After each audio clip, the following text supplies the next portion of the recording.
Saludos y bienvenidos a otro episodio más de Leyendo el Evangelio de Lucas. En el día de hoy vamos a estar en el capítulo número 6.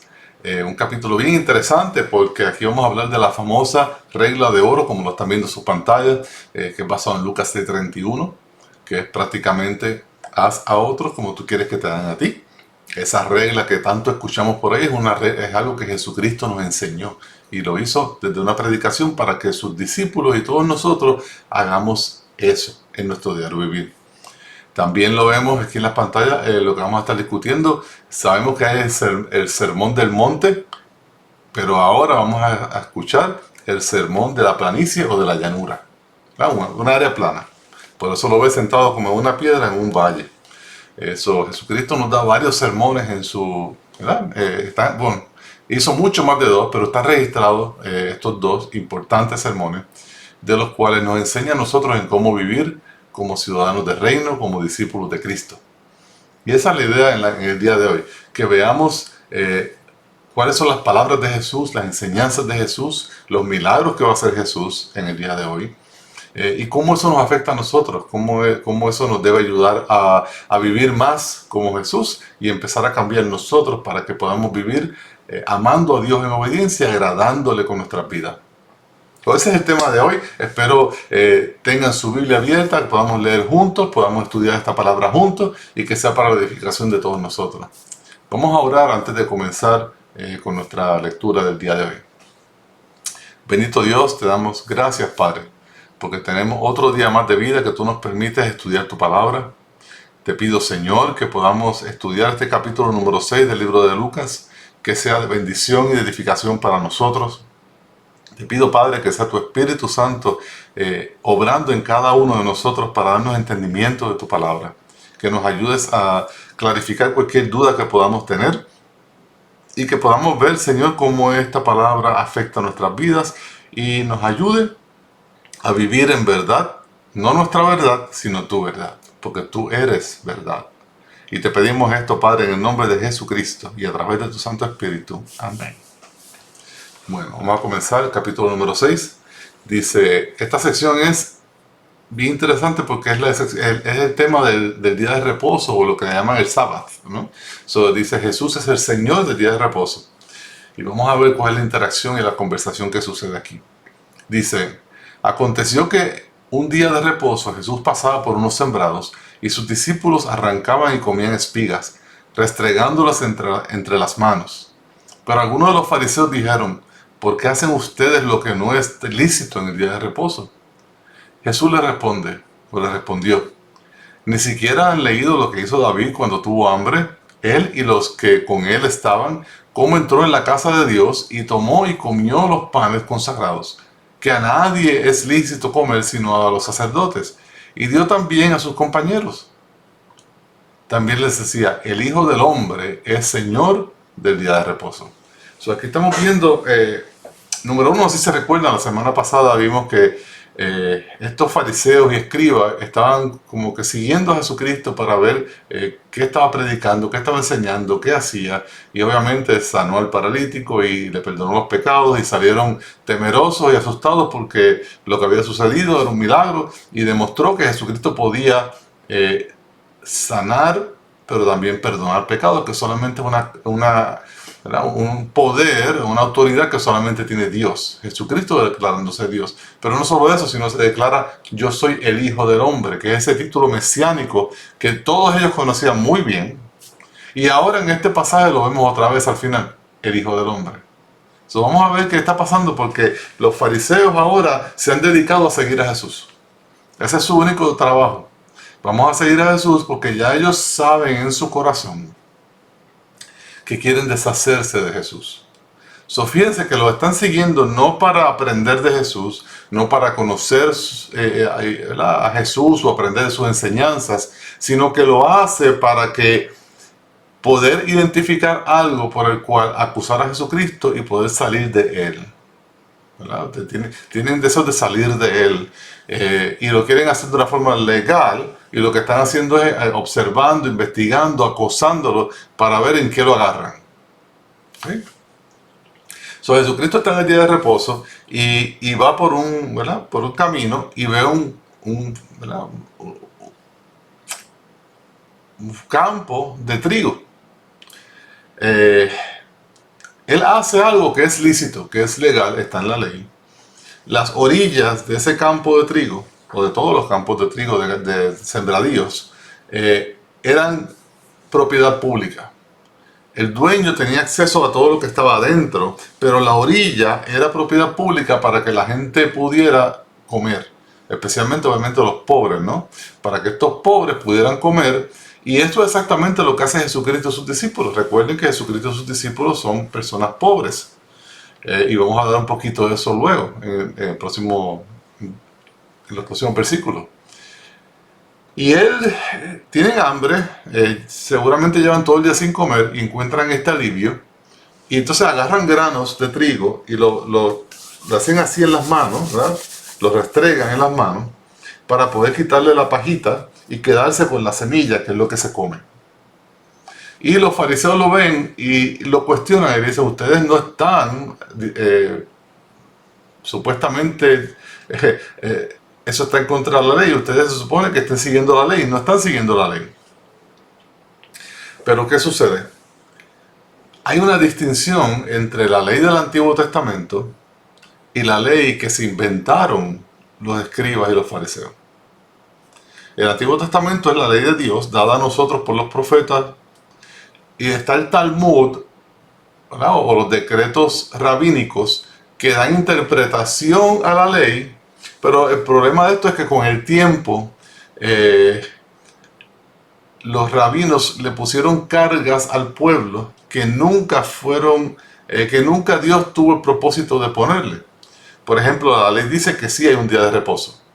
Y Jesús es el Señor del día de reposo.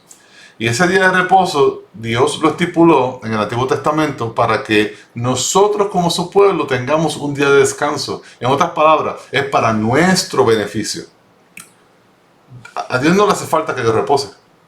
No le quita ni le añade nada si yo reposo o no. Ahora bien, ¿a quién le conviene y a quién les provecho el día de reposo? A nosotros. Si no, estuviéramos trabajando 7 días en semana. Y entonces Dios establece el día de reposo para que ese día no se haga trabajo, y dice así, trabajo, y te dediques a tu familia, pero especialmente al tiempo del Señor, te dediques al Señor. Entonces, los fariseos, los escribas, los líderes religiosos con el tiempo empezaron a añadirle barricadas escritas que añadieron a una ley humana para evitar que se rompiera la ley de Dios. Entonces, lo que se supone que era, no vas a trabajar en el día de reposo, se lo vas a dedicar al Señor. Ellos empezaron a decir, bueno, solamente puedes caminar ciertas distancias, solamente puedes hacer ciertas tareas. Y empiezan a poner unas limitaciones que nunca estaban o estuvieron en la ley de Dios, dada por Dios. Y eso es lo que se trata aquí. Sí había una ley en el Talmud, en los escritos rabínicos, que decía que no se podía hacer eso que específicamente Jesucristo estaba haciendo. Pero Jesucristo sabía claramente que eso era una ley de humanos y no era... es una interpretación de humanos y no era una ley de Dios. Porque vamos a ver que el día de reposo hay cosas que están permitidas. Está permitido hacer lo bueno, hacer obras de caridad, ir a adorar, a alabar a Dios. Hay que caminar o manejar el carro para llegar a adorar a Dios y a estudiar la palabra y a alabar a Dios a través del estudio de la palabra. Hay que hacer obras de caridad, ayudar al necesitado y aquellas tareas que son necesarias. Ahora la pregunta que nos tenemos que hacer es: ¿comer en el día de reposo necesario? Absolutamente. Y estas personas son pobres y la forma de ellos comer es ir a los campos, a los sembradíos y agarrar el grano, sacarle el grano a la planta y comérselo. Ellos están haciendo absolutamente nada ilegal. Están haciendo lo que se supone que hicieran. Y por eso Jesús les responde de la forma que les responde. Y entonces les recuerdo lo que hizo David.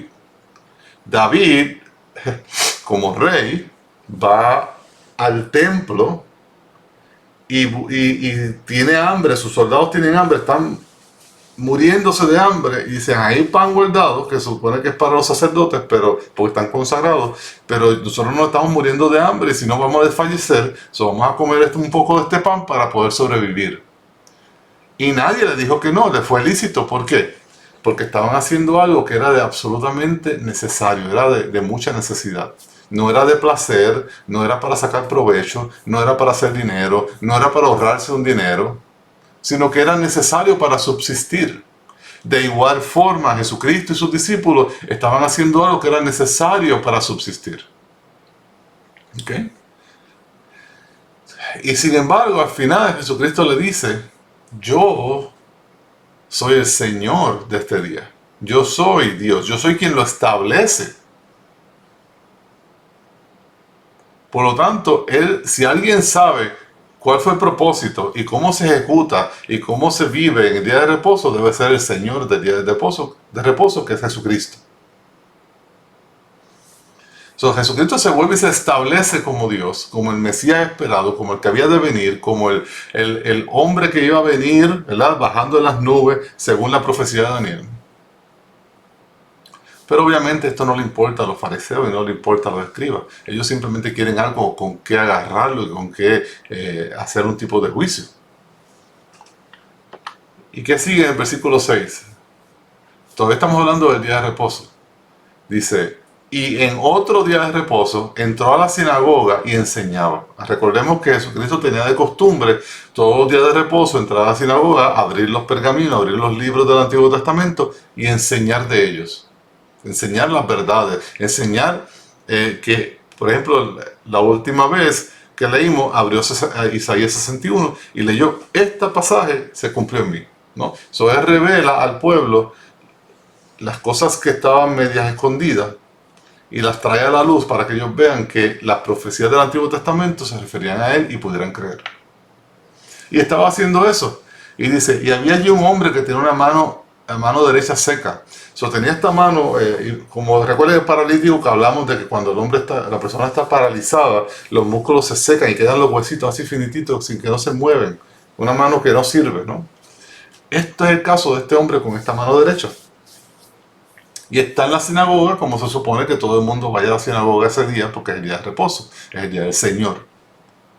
Ahora, nosotros como cristianos celebramos el día de reposo el domingo, y eso no es algo de ahora, eso es algo desde el primer siglo, porque Jesucristo resucitó ese día. Por lo tanto, es el nuevo día de reposo para nosotros, porque ahora tenemos descanso y vida eterna en Cristo Jesús. Seguimos observando el día de reposo, la diferencia es que ahora lo hacemos domingo, porque es el día del Señor. Entonces seguimos, el versículo 7.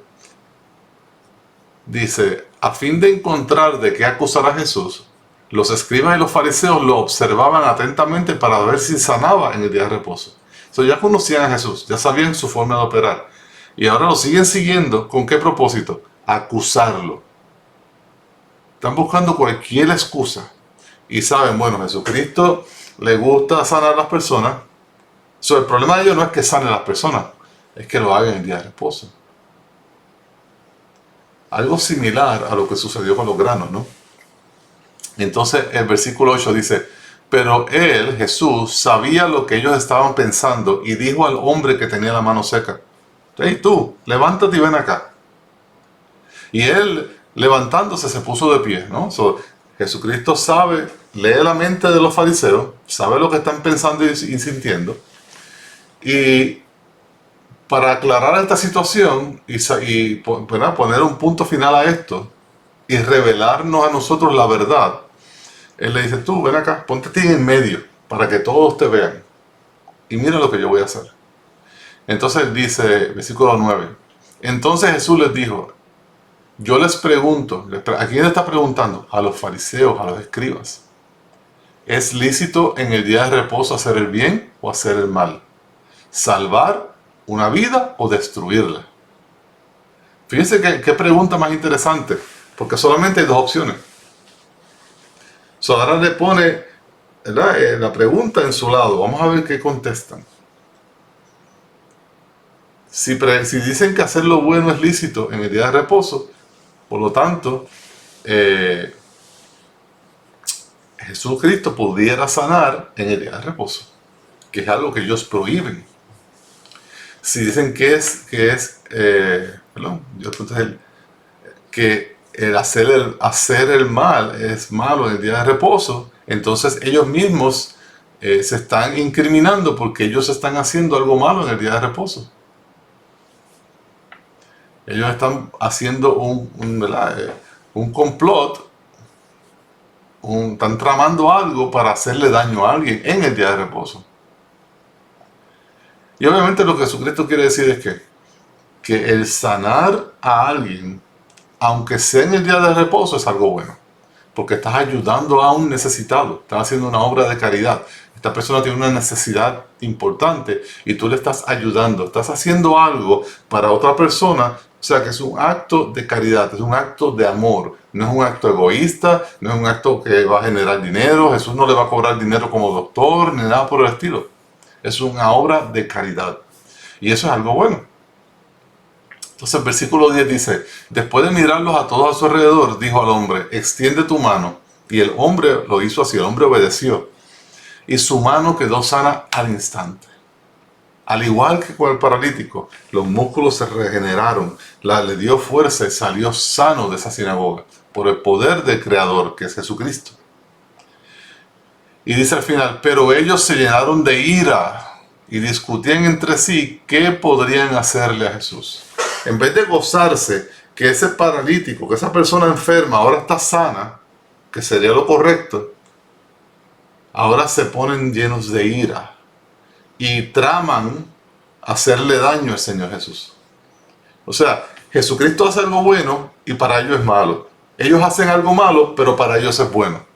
¿Ven cómo está todo a la inversa? ¿Cómo está todo mal?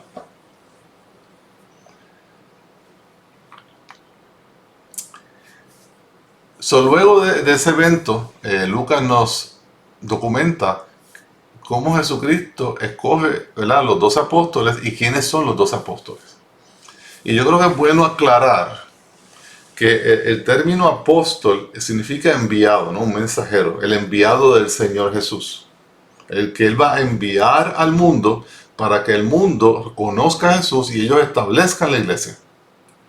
Ahora bien, la palabra apóstol puede ser utilizada en el griego, ¿verdad? Apóstolos, la palabra original en griego, puede ser utilizada como un mensajero. Tú eres mi apóstolos, vete y llévame esta carta, ¿sabes?, y dársela a otra persona. Pero apóstol como mensajero oficial de Jesucristo, apóstol con A mayúscula, ¿no?, refiriéndome a la oficina de apóstoles, solamente hay 12. No hay más de 12, jamás va a haber más de 12. Jesucristo estableció los apóstoles, Él los escogió personalmente. Estos apóstoles fueron testigos de Jesucristo, fueron testigos oculares de Jesucristo, vieron a Jesucristo hacer sus obras, fueron testigos de la muerte y resurrección. Por lo tanto, aparte de estos 12, no hay más nadie que cualifique para ser apóstol. Obviamente después, al final de Lucas, vamos a ver que está Judas Iscariote, que es el traidor, y muere porque se suicida, por traicionar a Jesús. Y sustituyen a Judas con el apóstol Pablo. Algunas personas piensan que es Matías, yo no creo que ese sea el caso. Para mí es Pablo, el apóstol, que sustituye a Judas Iscariote, y después les voy a contar por qué cuando sea el tema. Pero el punto que quería hacer es que lamentablemente hay muchas personas que se llaman apóstoles hoy en día. Hermano, no se dejen engañar. Son falsos profetas. Nadie que sea cristiano, que se respeta a sí mismo, que respeta al Señor Jesucristo, va a darse un título que no merecen y que no hicieron nada para ganárselo y que no cualifican. Tengan cuidado con eso, ¿no? Aprendamos a identificar los falsos maestros y falsos profetas. Vamos a leer lo que dice. Dice, en esos días Jesús fue al monte a orar y pasó toda la noche en oración a Dios. Fíjense, Jesucristo va a escoger los 12. ¿Y qué hace? Siempre va a buscar la voluntad de Dios en oración.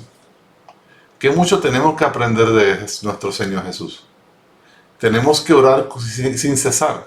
orar constantemente, buscar sabiduría de lo alto, que sea Dios quien nos dirija a través del Espíritu de Dios en nosotros, para que podamos hacer aquello que le agrada a Dios. Y el Señor Jesús nos enseña cómo hacerlo. Tiene que hacer una decisión gigante. ¿Quiénes son mis discípulos? Los que van a establecer y fundar la iglesia aquí en este planeta. Una decisión así merece que una conversación con Dios. Hay que orar, hay que buscar dirección, hay que buscar sabiduría. Y eso fue lo que él hizo. Entonces dice, cuando se hizo de día, pasó toda la noche orando. No es una oración de media hora. Llamó a sus discípulos y escogió 12 de ellos, a los que también dio el nombre de apóstoles. ¿Ves? La oficina de apóstoles. ¿Tenía otros discípulos Jesús? Claro que sí. Pero solamente 12 tenían esa responsabilidad mayor. Y vamos a ver que estos 12 Jesús les da unos atributos, les da unos poderes, ¿verdad?, primarios, para que a través de estas cosas que ellos van a hacer como milagros, etcétera, ellos puedan establecer la fe y la iglesia. Por eso es que son especiales en ese sentido. Pero había otros discípulos, claro que sí. Discípulos y discípulas, ¿no? Hombres y mujeres. Y aquí Lucas nos enseña quiénes son estos discípulos. Simón, que también llamó Pedro. Andrés, que era el hermano de Pedro. Jacobo y Juan, que eran hermanos, ¿no? El apóstol Juan, que escribió el Evangelio de Juan. Felipe y Bartolomé. Mateo, que era Leví, el recaudador de impuestos. Tomás, que era el que tenía que tocar para creer. Jacobo, el hijo de Alfeo. Simón, el que le llamaban el celote. El celote es un tipo de terrorista, una persona rebelde. Y recuerden que hablamos de que Roma estaba invadiendo a Israel. Y obviamente habían personas que estaban en contra de esa invasión. Y este es uno de ellos. Simón, el que llamaban celote. Judas, hijo de Jacobo. Y Judas Iscariote, que llegó a ser el traidor. Este Judas, hijo de Jacobo, el que escribe la carta de Judas, ¿no? Y este Judas Iscariote es el que traiciona a Jesucristo.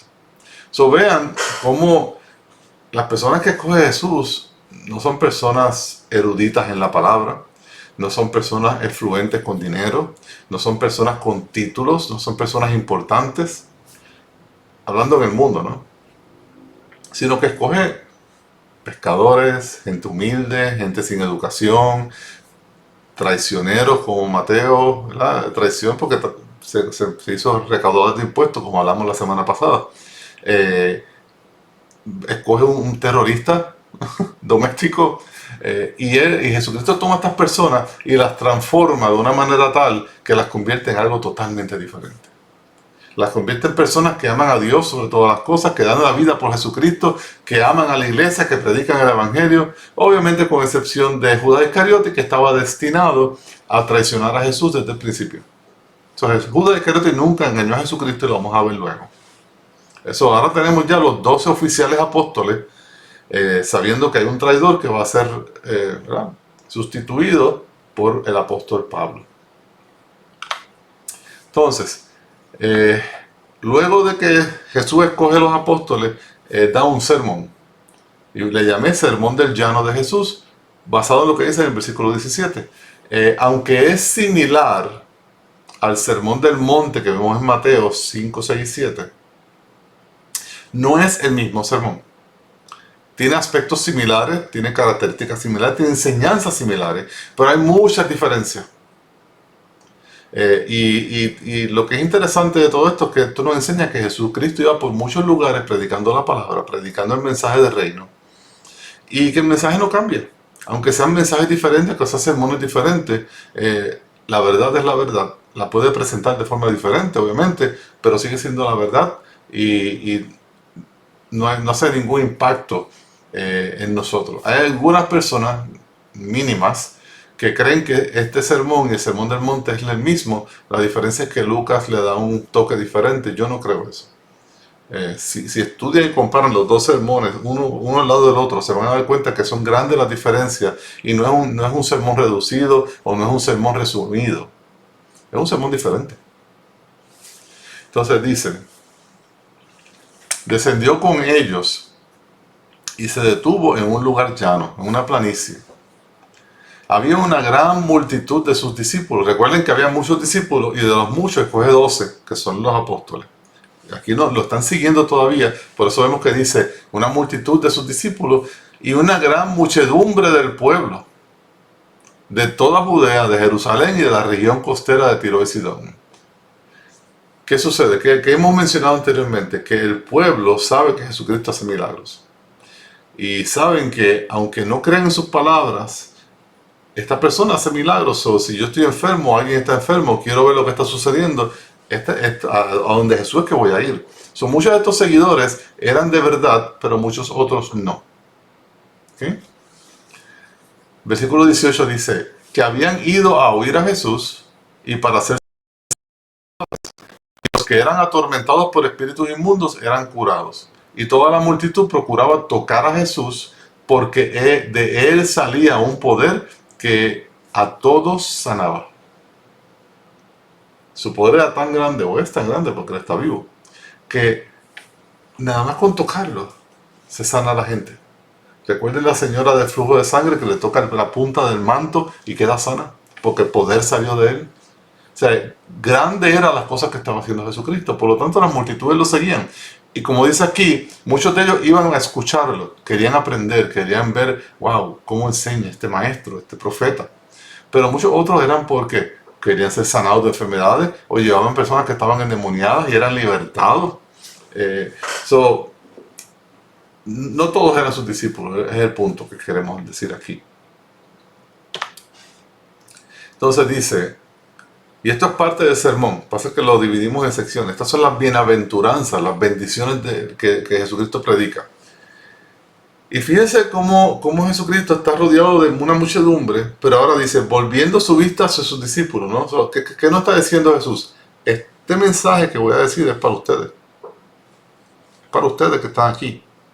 Hay otra gente escuchando, perfecto, pero es para ustedes. Quizás nos aplica a otras personas, pero es para ustedes. Dice, bienaventurados o bendecidos o gozosos, ¿verdad? Ustedes los pobres, porque de ustedes es el reino de Dios. Bienaventurados ustedes los que ahora tienen hambre, porque serán saciados. Bienaventurados ustedes los que ahora lloran, porque reirán. Bienaventurados son ustedes cuando los hombres los aborrecen, cuando los apartan de sí, los colman de insultos y desechan su nombre como malo por causa del Hijo del Hombre. Alégrense en ese día y salten de gozo, porque su recompensa es grande en el cielo, pues sus padres trataban de la misma manera a los profetas. Aquí le está hablando? Está hablando a los apóstoles. Y le está diciendo, ustedes abandonaron todo por mí. Abandonaron sus trabajos, sus negocios, su familia, todo lo abandonaron por mí. Por lo tanto, bienaventurados ustedes, ¿verdad? Que son pobres, ya no tienen dinero. Mateo, que era rico, era con dinero, ya no está haciendo su función, ya no está generando ese ingreso, ya no están pescando, ya no están vendiendo peces. Estas personas perdieron un ingreso económico y él le dice, bienaventurados ustedes que son pobres porque han dejado todas las riquezas para seguirme a mí y de ustedes es el reino de los cielos. Y después le dice, bienaventurados ustedes que ahora tienen hambre porque si no tengo comida, si no tengo dinero, no tengo que comer. Y vimos al principio del capítulo que ellos eran pobres porque estaban comiendo de las orillas de los campos que era reservado para los pobres. Y tenían hambre. ¿Por qué? Porque no tienen dinero para comer. Están pasando un poco de necesidad. Obviamente Jesucristo y Dios provee, pero no es que están dándose banquetes, están pasando necesidad, tienen hambre. Y él le dice, ustedes ahora tienen hambre, pero serán saciados, bienaventurados por eso, porque decidieron negarse a sí mismos y sufrir en la carne por el propósito mío, para seguirme, para predicar el evangelio, para llevar las buenas nuevas de salvación al mundo. Pero ustedes serán saciados, más allá de lo que imaginan. Después dice, bienaventurados que lloran, porque reirán. ¿Por qué le dice lloran? Porque fíjense cómo él une la idea de llorar con la idea de la persecución. Jesucristo le está diciendo, ustedes van a pasar tiempos difíciles. Ustedes van a pasar tiempos difíciles y van a llorar, van a derramar lágrimas. Los van a perseguir, los van a aborrecer hasta el punto que los van a matar. Pero si eso pasa en sus vidas, eso es una bienaventuranza, eso debe ser de gozo, debe ser de bendición. ¿Por qué? Último versículo. Pues alégrense en ese día que le pase eso y salten de gozo, porque el tiempo se acerca para la recompensa.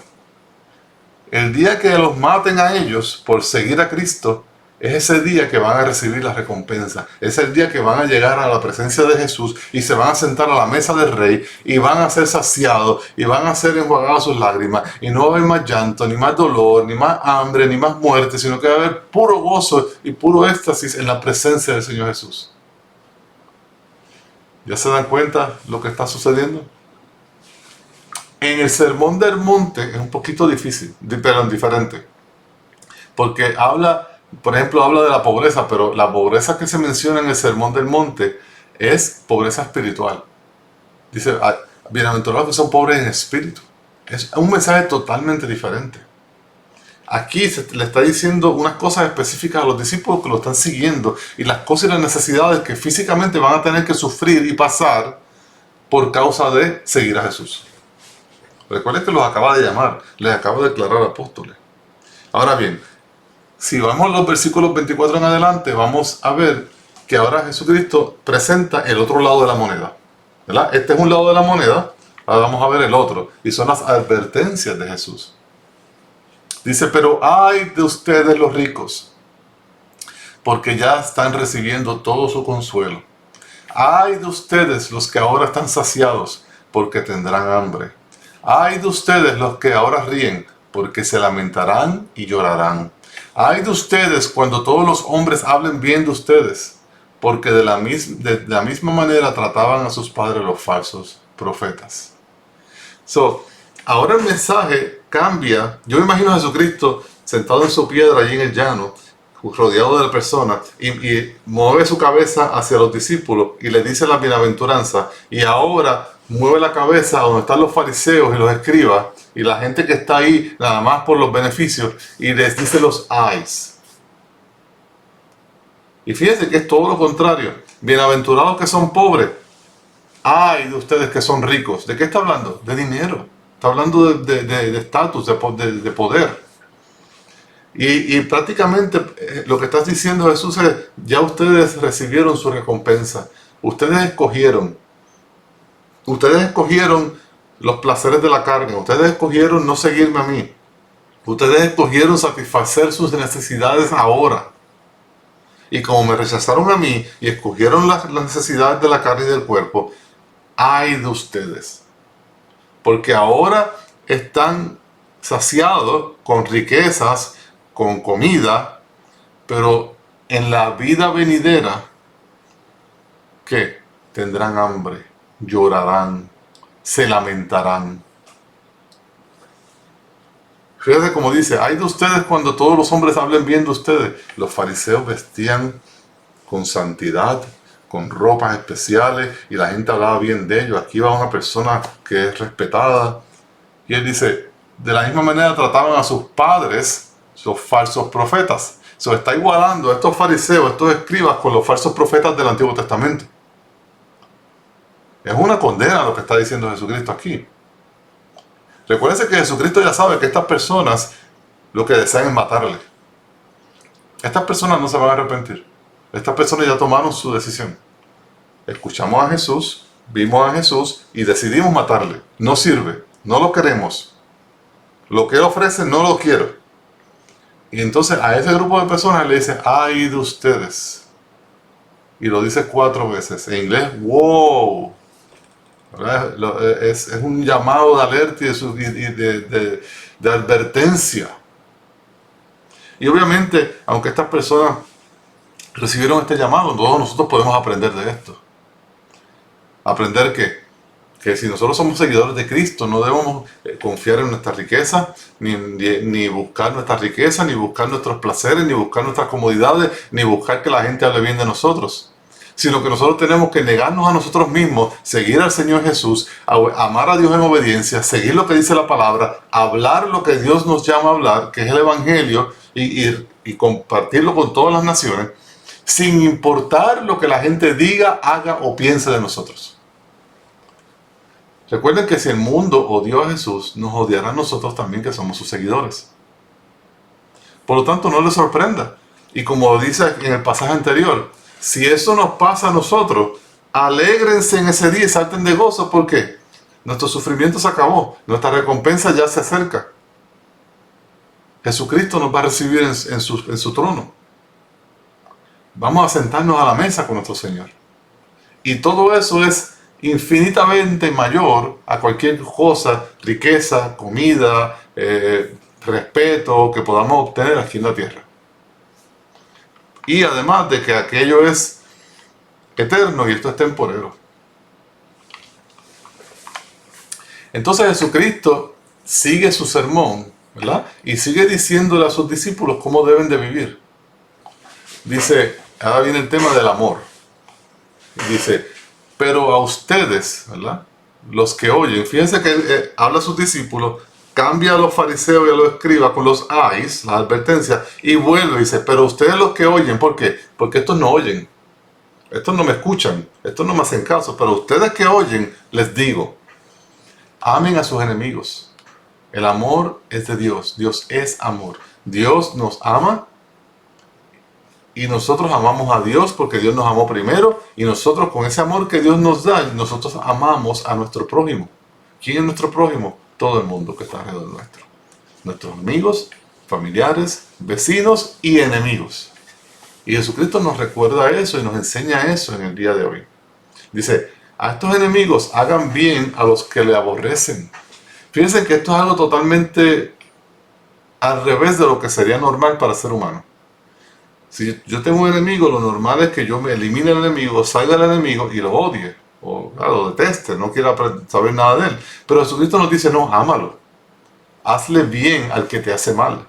Bendice al que te maldice. Ora por el que te insulta. Es muy difícil hacerlo en la carne. Solamente en el espíritu yo puedo orar por aquel que me insulta. Yo puedo ayudar al que me odia.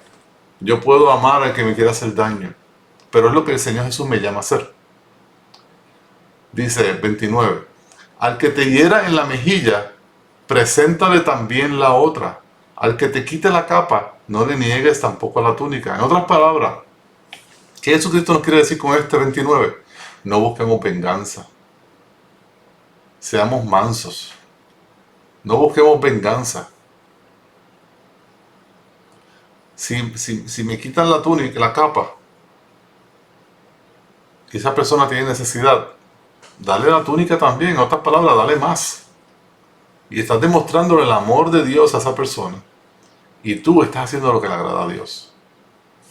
Que obviamente va a ser difícil, claro que sí. Claro que sí va a ser difícil. Pero es lo que Dios nos llama a hacer. Versículo 30. A todo el que te pida, dale. Y el que te quite lo que es tuyo, no se lo reclames. Este versículo, ¿qué dice? Si alguien me pide dinero porque tiene necesidad, y yo tengo el dinero, yo se lo doy. ¿Tengo la esperanza de que me lo pague? Sí. Pero dice, si me quita lo que es mío, en otras palabras, si no me lo paga, no se lo reclame, regálaselo. Regálaselo. Échalo a pérdida. Que sea una bendición para esa persona. Versículo 31. Así como quieran que los hombres le hagan a ustedes, hagan con ellos de la misma manera. Y esta es la regla de oro de Jesucristo. De la forma que tú quieres que te traten a ti, que hagan contigo, tú hazlo primero. Por ejemplo, si yo le quiero enseñar a mi hijo cómo hacer amigos, una cosa que yo le voy a decir es, sé tú amigable con aquellos que no te miran, que no te hacen caso, para que ellos puedan ser amigables contigo. Si tú quieres tener amigos, sé un amigo tú primero. Si tú quieres que te amen, ama tú primero. ¿Entiendes la diferencia? Si tú quieres que la gente haga bien para ti, tú hazle bien a los demás.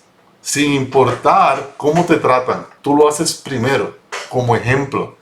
Porque estás imitando al Señor Jesús, como discípulo de Jesús que eres. Versículo 32. Si aman a los que aman, ¿qué mérito tienen? Porque también los pecadores aman a los que los aman. Si hacen bien a los que le hacen bien, ¿qué mérito tienen? Porque también los pecadores hacen lo mismo. Si prestan aquellos de quienes esperan recibir, ¿qué mérito tienen? También los pecadores prestan a los pecadores para recibir de ellos la misma cantidad. Jesucristo está comparando lo que es bueno, lo que es agradable a Dios, lo que es perfecto, versus lo que hace la gente en general. Si yo amo a alguien que me ama, pues estoy haciendo lo que hace el mundo. Es fácil amar al que te ama. Es fácil prestarle al que tú sabes que te va a pagar. Pero Dios nos llama a hacer algo totalmente diferente. Nos llama a amar sacrificialmente. Cuando dice ama a tu enemigo, esa palabra ágapo, que es una palabra de amor sacrificial, quiere decir que tú das y tú amas y tú haces sacrificialmente, que te cueste a ti por el beneficio exclusivo de esa persona, sin esperar nada a cambio de esa persona. Y ahí que vienen todas las instrucciones. Ama a tu enemigo, ora por él, hazle el bien, no tengas venganza en contra de la persona si te hace mal. Si tú ves que te hace mal, pero tiene necesidad, dale, hazle bien. Si alguien te pide porque te necesita ayuda, dale. Y si no te lo pagas, regálaselo. Es exactamente lo que el Señor nos llama a hacer. No seamos como el mundo, seamos diferentes. Seamos imitadores de Jesús. Vivamos en el mundo, pero no seamos del mundo. Seamos personas diferentes, personas que reflejemos la imagen de Cristo al mundo, para que a través de nosotros el mundo pueda conocer a Dios y ser salvo de la misma forma que ya tú y yo somos salvos porque conocimos a Dios y le creímos a Dios. Entonces sigue con el tema del amor. Versículo 35 dice: antes bien, amen a sus enemigos y hagan el bien, y presten no esperando nada a cambio, y su recompensa será grande, y serán hijos del Altísimo, porque Él es bondadoso para con los ingratos y perversos. O sea, en otras palabras, Dios tiene gracia y misericordia con los pecadores y malvados. Nosotros estamos llamados a hacer lo mismo, tener gracia y misericordia y amor con los pecadores y malvados. Dice: no juzguen y no serán juzgados, no condenen y no serán condenados, perdonen y serán perdonados. Den y les será dado. Den y les será dado. Medida buena, apretada, remecida y rebosante vaciarán en sus regazos, porque con la medida en que midan se les volverá a medir. Y es la idea de que Dios nos dice: si tú quieres que yo, Dios, sea misericordioso contigo, tú sé misericordioso con los demás. Si tú quieres que yo, Dios, te perdone tus pecados, tú perdona los pecados de los demás. Si tú quieres que yo, Dios, te ame, tú ama a los demás. Eso es lo que nos está diciendo Jesucristo aquí. Jesucristo nos dice: no juzgues, no condenes, solo Dios puede juzgar y condenar. Jesucristo, ¿a qué se está refiriendo Jesús aquí? Se está refiriendo a que yo no puedo ver las intenciones del corazón de la persona. Si me pide prestado, yo no sé si me va a pagar o no, yo no sé cuál es lo que él pone en su corazón, si lo hace de maldad o sin maldad, si fue sin querer o accidente, no sé. Yo no puedo juzgar el corazón, yo no puedo condenar a nadie al infierno, porque ¿quién soy yo? Yo no soy Dios. Yo tengo simplemente que perdonar. Dice: no juzgues, no condenes y perdona. Eso es lo que está diciendo Jesucristo en esta oración. En muchas otras partes de la Biblia nosotros estamos llamados a hacer juicio. Por ejemplo, dice Dios que yo tengo que casarme con alguien que tenga la misma fe que yo, que dice que no me junte con un yugo desigual. Pero yo tengo que pasar el juicio sobre esa persona para ver si esa persona es cristiana o no, para ver si esa persona cree lo mismo que yo. Pero yo estoy enjuiciando que sus palabras, sus acciones, a la luz de la palabra. ¿Con qué propósito? ¿Para condenarla? No. Para ver si yo creo que es cristiana y poderme casar con ella. Pero en ningún momento Dios nos llama a juzgar las intenciones del corazón, porque Dios es el único que juzga el corazón. Y basado en eso, Él condena a la persona basado en las acciones y las intenciones del corazón de la persona. Jesucristo nos está diciendo: no hagas eso, ese es mi trabajo.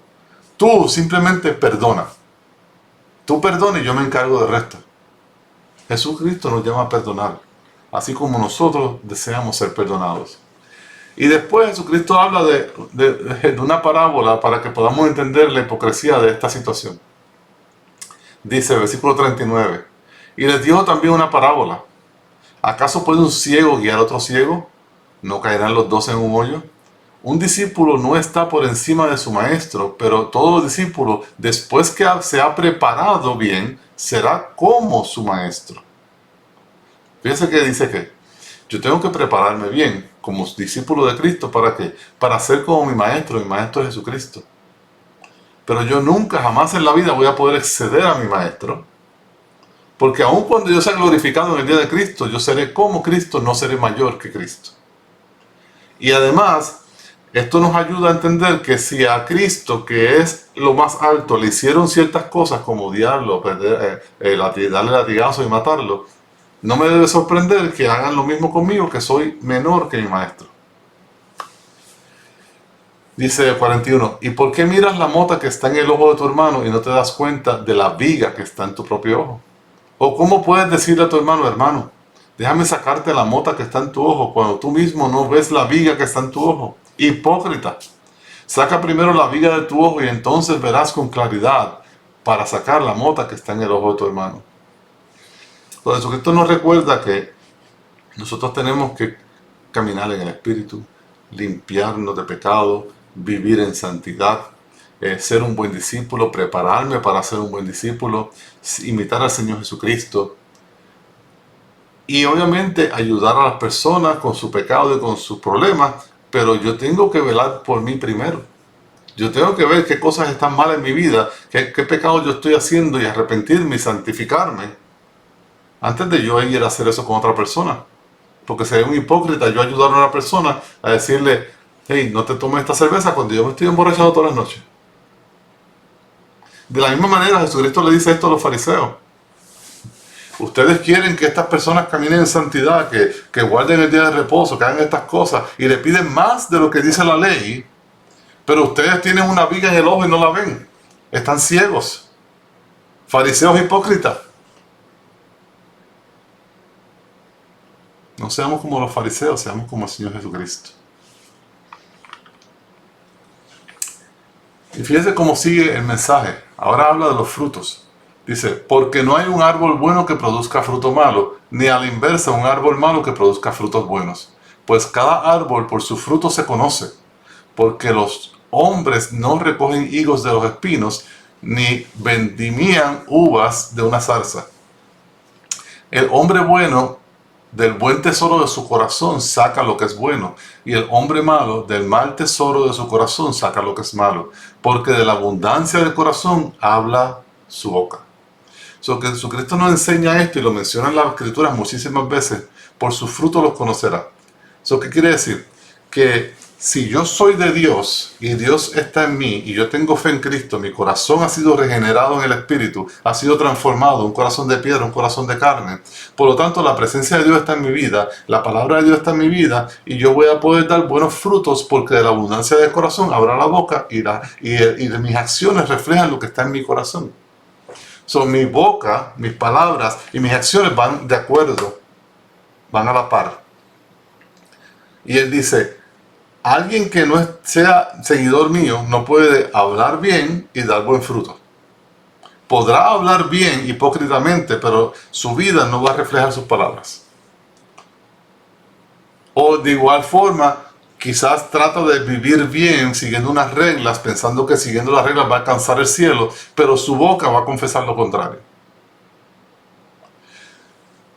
Estos fariseos, estos escribas, con su boca y sus frutos, reconocemos que sus corazones están podridos, están llenos de pecado, están endurecidos como piedra. Por eso Jesucristo le llama sepulcros branqueados a estas personas, porque tienen una apariencia de santidad, pero por dentro están muertos. Y a los discípulos de Cristo, que somos nosotros los que hemos puesto nuestra fe, nosotros como tenemos un corazón nuevo, de ese corazón lleno de fe salvífica salen palabras de bendición y salen unas acciones que van de acuerdo a esa palabra, unas acciones que revelan que nosotros le pertenecemos a Jesús y somos cristianos. Perdón. Por eso es que nosotros tenemos que juzgar a las personas en el sentido de vamos a observar sus palabras, vamos a observar sus frutos para saber si van de acuerdo con la Biblia o no. Y basado en eso podemos decir, esa persona parece cristiana o esa persona no parece cristiana. Esa persona está haciendo lo que es correcto, esa persona no está haciendo lo que es correcto. Pero hasta ahí llego yo. Yo no puedo enjuiciarlo, yo no puedo leer su corazón y yo no puedo saber si para dónde va. Yo no puedo juzgar ni condenar, mi trabajo es perdonar, como lo leímos en el pasaje anterior. Y por último, Jesucristo habla del tema de la necesidad de una buena fundación. Y fíjense lo que dice. Y esto nos debe ayudar a comprender esto un poquito mejor. Dice, ¿por qué ustedes me llaman Señor, Señor y no hacen lo que yo digo? Fíjense cuál es la pregunta de Jesús. Me dicen Señor, Señor, Jesús, Hijo de Dios, profeta, pero no viven de acuerdo a sus palabras. Dice, todo el que viene a mí y oye mis palabras y las pone en práctica, les mostraré a quién es semejante. Esa persona que va a Jesús, Señor, Señor, que escucha las palabras y las acepta y vive de acuerdo a esas palabras que escuchó, es semejante a que a un hombre que al edificar una casa cavó hondo y echó un cimiento sobre la roca. Y cuando vino la inundación, el torrente dio con fuerza contra ella aquella casa, pero no pudo moverla porque había sido bien construida. Por el contrario, versículo 49, pero el que ha oído y no ha hecho es semejante a un hombre que edificó una casa sobre la tierra sin echar cimiento, y el torrente dio con fuerza contra ella y al instante se desplomó, y fue grande la ruina de aquella casa. Jesucristo nos recuerda que nosotros tenemos que tener fe. En otras palabras, yo tengo que venir y decir, wow, vine a Jesús, veo quién es Jesús, Jesús es el Hijo de Dios, vivió una vida santa, murió en la cruz del Calvario para pagar por mis pecados, hasta el tercer día resucitó porque la muerte no lo pudo contener porque era santo y bueno y perfecto, y ascendió al cielo y va a regresar por nosotros su pueblo algún día, algún momento cuando el Padre lo envíe. Y yo escucho esa palabra, vengo a Jesús, escucho esa palabra y la creo, confieso fe, levanto mi mano, declaro y digo abiertamente, me arrepiento de mis pecados y de mis maldades, creo en el Señor Jesús como mi único exclusivo Salvador, mi vida es para Él y lo seguiré por siempre y viviré para Él y lo amaré con toda mi alma, con toda mi mente, con todo mi ser y con todo mi corazón. Y entonces esa fe que acabo de proclamar la voy a poner en práctica diariamente. Y dice Jesucristo que esta persona que hace esto es salva. Y la prueba es que vive una vida que da buen fruto. Y como da buen fruto, es un árbol bueno. Sin embargo, la otra persona es similar en el sentido de que viene a Jesús, wow, escuché la palabra, reconozco, a lo mejor dice Señor, Señor. Pero esa fe es superficial, esa fe es vana. Esa fe no penetra en un corazón, no hace un corazón nuevo. Y como es una fe vana y superficial, no tiene impacto en la vida de la persona y la persona no tiene buenos frutos, sino que tiene malos frutos. Y como tiene malos frutos, eso representa que viene de un corazón que no es de Dios y por lo tanto dice aquí que esa persona va para el infierno. Esa persona no va a ir al cielo. Porque cuando viene el problema, viene la situación, grande es la ruina de esa persona. Y este tipo de enseñanza la vemos en diferentes sitios. Hay otro pasaje que dice, Señor, Señor, no hicimos aquello, no hicimos lo otro. Son personas que dicen que, Señor, Señor, reconocen a Jesús, tienen un tipo de fe. Pero Jesucristo le dice, apártate de mí, hacedores de maldad, yo nunca te conocí. ¿Qué Jesucristo le dijo con eso? Me confiesas con tu boca, me llamas Señor, pero tu vida no refleja esa fe. Tu vida refleja maldad. Eres un hacedor de maldad. Eres una persona que practica el pecado aún sabiendo quién es Cristo, aún diciendo que es tu Señor. Y esa persona dice que cuando se muere y se presente delante del Señor, el Señor lo va a echar fuera del reino y lo va a echar al infierno. Porque nunca fue de Jesús. Nunca Jesús conoció a esa persona. No hubo intimidad, no hubo relación de amor entre Jesús y esa persona. Jesús amó a esa persona nunca amó a Jesús. y se ve reflejado en la vida de la persona. Esto debe servir de advertencia para nosotros. Debemos analizar nuestra vida y ver este mensaje que hemos estudiado y ver cómo yo amo a Dios, cómo yo estoy amando a mi prójimo, cómo en mi vida estoy viviendo una vida que le agrada al Señor. Y si no es así, arrepiéntete. Dios te perdona. Endereza tu vida, endereza tu camino. Si es así, dale gloria a Dios y sigue haciéndolo. Y sigue modelando a Cristo para que otras personas hagan igual que tú. Bueno, con esto terminamos el capítulo 6. Espero que haya sido de bendición para ustedes. Seguramente sí fue de bendición para mí mientras lo estudiaba y lo aprendía. Si ya conocen a Cristo, sigan estudiando la palabra. Sigan siendo edificados a través de la palabra. Si no conocen a Cristo, arrepiéntense, crean y sigan a nuestro Señor Jesús. Ámenlo de todo corazón y tú y tu casa serán salvos. Comparte este mensaje con otras personas para que sean edificadas. Compártelo con personas que tú quieras que vengan a Jesucristo y conozcan la palabra y conozcan a Jesús y amen a Jesús. Compártelo. Compártelo con tus familiares, amigos, etcétera, para que sea de bendición para muchas otras personas. Bueno, ya con esto terminamos. La próxima semana estudiaremos el capítulo número 7. Que el Señor les bendiga. Hasta luego.